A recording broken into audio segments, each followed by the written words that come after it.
છેલ્લા ઘણા સમયથી સ્થાનિક સ્વરાજ્યની જે ચૂંટણીઓ છે, ચૂંટણીઓ જ્યારથી શરૂ થઈ છે ત્યારથી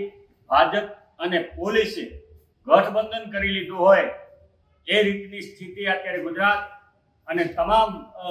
જિલ્લા અને તાલુકાઓની અંદર અત્યારે નિર્માણ પામી છે.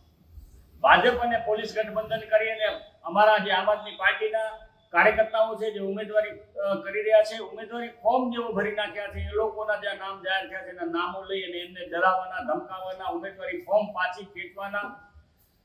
કાર્યો કરી રહી છે. ભાજપે તમામ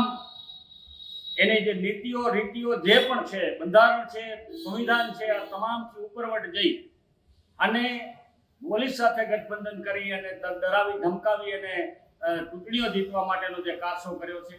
કારસાના કારણે અમારા 100 થી વધારે કાર્યકર્તાઓ અત્યાર સુધી જેલમાં ખોટી ફરિયાદો થઈ, જૂની ફરિયાદો પણ અત્યારે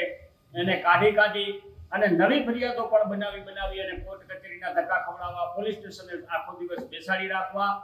આ હિંદ પ્રકારની જે પ્રવૃત્તિ થઈ રહી છે, પ્રવૃત્તિના કારણે ક્યાંક ને ક્યાંક